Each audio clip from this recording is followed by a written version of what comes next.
shortlisted for him.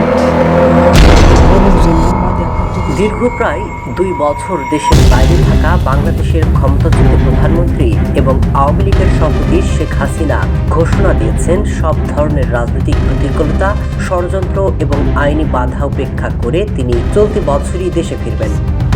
So, Indian Prime Minister, she gave us shelter in India.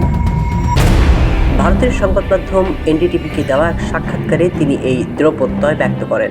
নির্বাসিত জীবনে থাকা শেখ হাসিনা স্পষ্ট করেছেন, দেশে ফেরা তার ব্যক্তিগত কোনো উচ্চাকাঙ্ক্ষা নয়, বরং এটি বাংলাদেশের জনগণের রাজনৈতিক অধিকার। তিনি মৃত্যুকে ভয় পায় না জানিয়ে বলেন, 1975 সালের ট্র্যাজেডি এবং 21 আগস্ট গ্রেনেড হামলার মতো কঠিন সময় তিনি পার করেছেন। প্রতিবারই জনগণের পাশে দাঁড়িয়েছেন এবং এবারও সব বাধা অতিক্রম করে তিনি তার মাতৃভূমিতে ফিরে আসবেন।